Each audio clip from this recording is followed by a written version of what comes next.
you can't deny how much energy is in that area.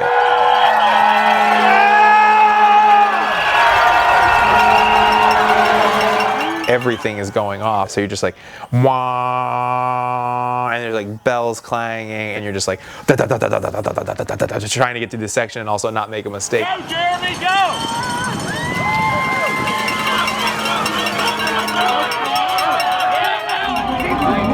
At the last set of barriers, it was definitely, you can look back and see that Steven's not coming. I just took a deep breath and was just so happy.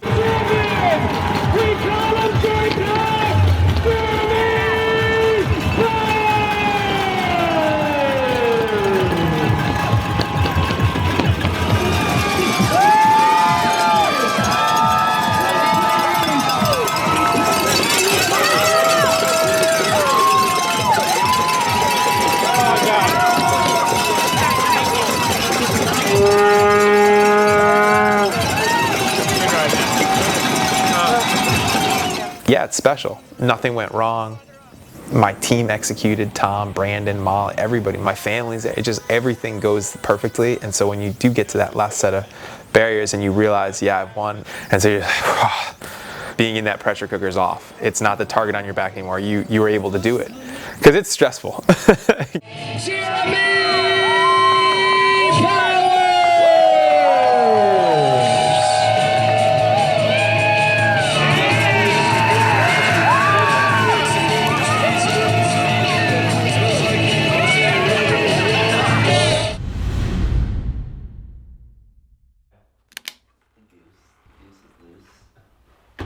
The goose?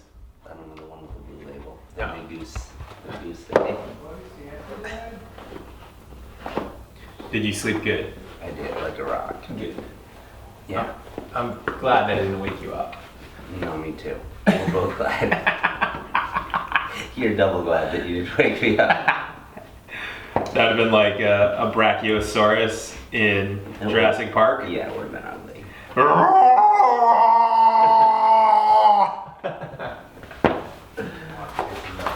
Just looking forward to some warm weather where you just put on shorts and a jersey and you'll walk out the door. What can I continue to push my body to do more? I don't know. The end of a cyclocross season, whether it's now or in 3 weeks, your body is ready to reset. So everybody here gains weight. Everybody here isn't super happy. And everybody here is bored. And people emotionally eat food here. Yeah. To feel better. And so you see it, like everyone's like, oh, I don't think I've got good form right now. And you start to ask, well, why?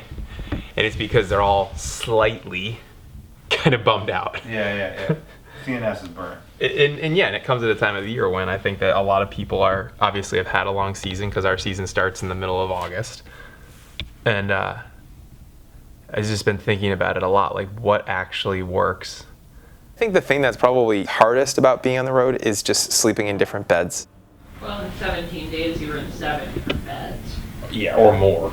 There's like some keys to being on the road, and I try to get into a rhythm as quickly as possible when I get to a new location. The staples are coffee. That's one thing that's concrete that's in my day. I bring the same food and nutrition and all that stuff with me. I have data on my phone, so I can stream some tunes, or I can check some emails if I want to, or I can take a picture. So like I like having that. That's another piece of home for me. I also try to go to locations that I know the area to train in, because that's important. If I can get out on a training ride and I can go do this training loop that I already know, then I don't have to try to do something new. I just try to stay in repetition, taking it one day at a time and not trying to get too ahead of yourself and saying like, I'm on the road for 2 months, because that's not doing anyone any good. I'm probably gonna burn all the clothes that I have that are in my bag because I don't wanna see them anymore because I've worn them so many times for the last 2 months.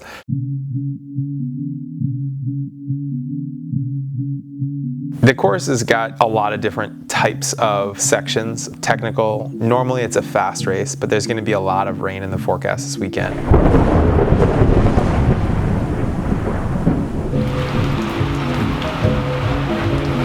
Met Nicola Noskov met de omstandigheden is...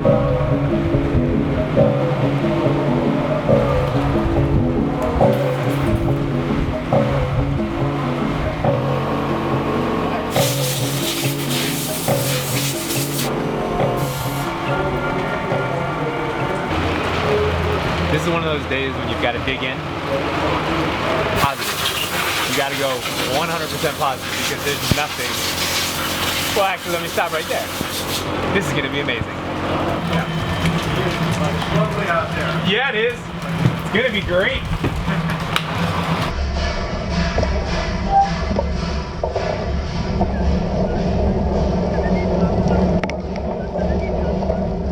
Hey guys, how are you? Good to see you.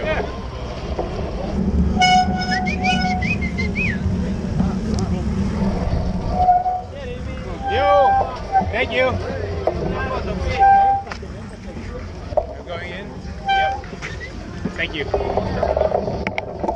I think that the courses in Europe generally are more difficult. You know, the analogy that back home we have 8th grade and here we have like honors AP classes in Europe.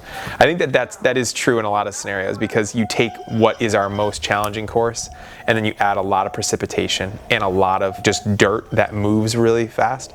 So when 150 riders hit it after, you know, 20 minutes of pre-ride, there's 40 ruts in all different places. And so just being able to learn how to ride those ruts is a gift. It's a thing that you have to acquire. It's a taste. Like you can't just hit a rut and think that I got it all of a sudden. Like you need to, you know, get your speed right and set up for it and lean your body weight and move your head and look through it. And there's 100 things that happen when you have to hit these ruts, but they're part of European racing. How much more? Let's see where it's at.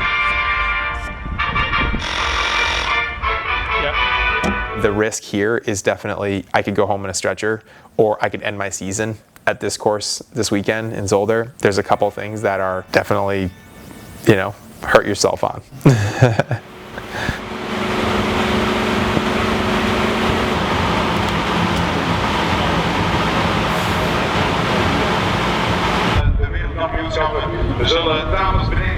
Having so many riders from the Jam Fund be part of this team here in Europe racing the World Championships from Western Massachusetts, and yeah, having Alan Mukunda be able to be here with me and be able to see that is huge.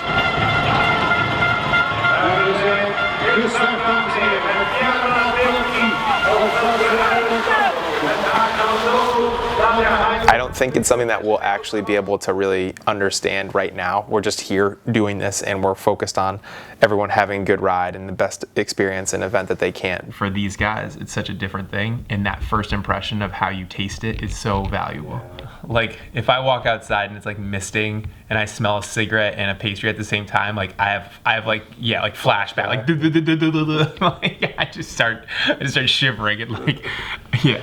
Whereas these guys, and these guys, hopefully when they feel that, they're like, oh man, I have such great memories of Europe. Yeah. Yes. So. Daar niet veel vooraan gaan we een hergroepering krijgen, of riskeren we misschien van een hergroepering te krijgen. Behalve SAS op dit zware parcours die weer en weer door de... When we look back, I think we're going to be so happy and really just proud of all the energy and effort and all those times and those things that no one saw that we did all as a group to basically help everyone get to this point. I think that it's really special and no one can take that away from us. They're all here and they've all put in their time and effort, and you know, these stories have been told, and I think that they're all riders that have come into their own and grown and are still continuing to grow. Definitely will be really proud to see Anthony on the start line of the World Championships. It'll be one step further than that time that he made the front group at Cross Vegas and I was riding in the pack with him. I literally got teary thinking about that. When I see all them there and all the positive changes and just thinking about it right now, I'm getting a little emotional. Like, it's just tough because it's a lot of people have changed their lives through this stuff that we've been able to put in place and for them to climb that ladder. So to have them all here, to have them be part of this team is super special, and it's 1/6 of the team or something. I mean, it's huge. To know what we do with a very little, it's cool. It's just a lot of love going into that. Wij zagen hem aanzetten naar die bocht, Sven, en we dachten van, ja, hij wil met voorsprong het veld ingaan en dan plots zag je dat hij zijn eindspurt inluidde. Ja, het is echt merkwaardig. Je zag het aan de manier waarop dat hij het asfalt opdraaide, dat hij echt wel dacht dat het voor de overwinning was. Hoe lekker hier had. Het is eigenlijk veel valpartijen precies en pas de kwaliteit. Ze hadden de vroeg in de lucht steken, dat is wel een serieuze fout. Ja, je zag dat gebeuren hè, vanuit de verte. Ja, die vertraging is bestaan. Natuurlijk ook wel opgebouwd.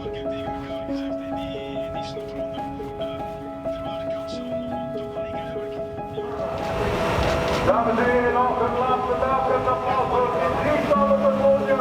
Wereldkampioen in de gewicht, zilveren medaille aan de vermelding, bronzen medaille, Quinten Hessel.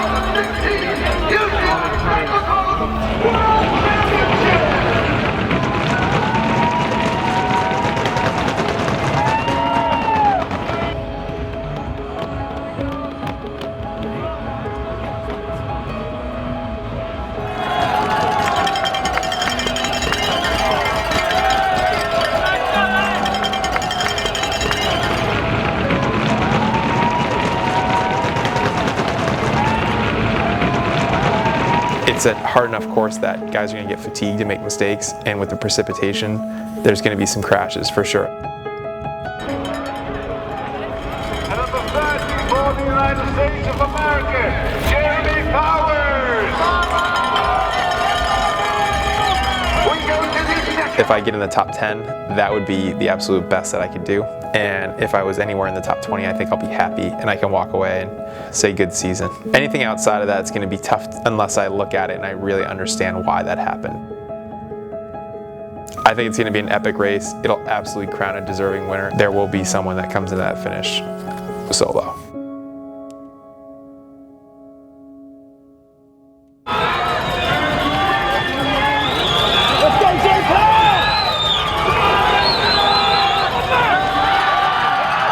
I slipped my pedal at the start, which really just put me in the back, like in the wrong place. And mentally, I have to come back from that. It's just like, darn it.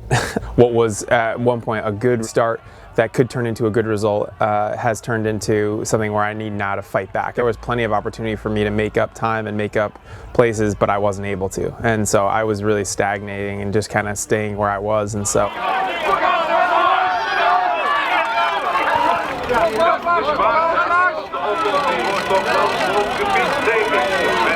Natuurlijk als het Zolder blijft in dat spoor hangen. Zo waren de verwachte top 3 bij de aanvangfase van deze wedstrijd. Opletten, want op de voorplaats een kleine tussenspunt. Eerste, laatste afdaling zal ik zeggen voordat ze aan de muur komen richting aankomt. En opletten, want Van der Poel heeft de snelheid in de benen. Zo, we hebben Wout van Aert als eerste voor Mathieu van der Poel, Sven Nijs, Lars van der Aert. 2 ronden voor de boeg. Lars van der Aert. Daar komt ook Wout van Aert. Today is not the result that I would have liked, but it's probably what I'm capable of. And yeah, I have to definitely see if there's something that I would change in the future, or yeah. We are looking for any type of mistake, and Sven Nijs will be there to answer. Yeah. The last time that I did this race for the World Cup, I did feel like, yeah, I nailed that. I had nailed in a bunch of sections. I was riding them really well, and I was going quickly in a majority of them, and I was making up time on other guys. So.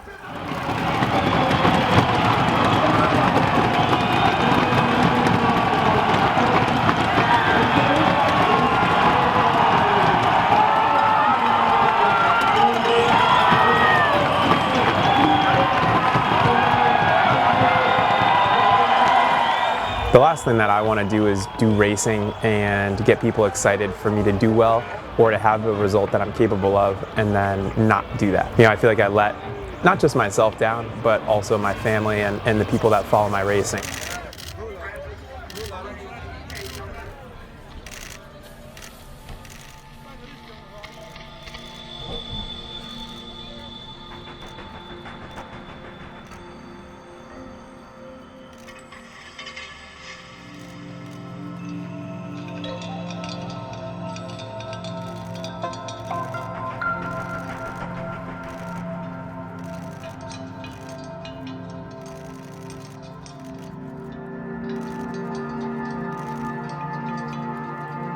You know, today was whatever, 33rd place, I believe, and that's not, I don't think that that's that's good enough. And I don't want to just be a pack filler, and I don't want to just be a person that's here as part of the circuit. I want to be a guy that's able to compete and ride in the front and do good rides. So I think that the stuff about like learning or doing more to be competitive in Europe is, I can't keep saying that. Even though I do keep learning, I can't always blame it on this thing or that thing. It's more at this point about coming here ready to race instead of being a little bit overdone. Not a great moment. 1 second. Hi. The Bill and Keats. You had a picture taken of Bill and Keats. Want to get one now? Well, great. Let's go. Good. Really nice slip right there. When are you going to do behind the barriers again? Everyone on this. Thanks, Jeremy. Good luck. Thanks again. Yeah. How you doing? Good to see you.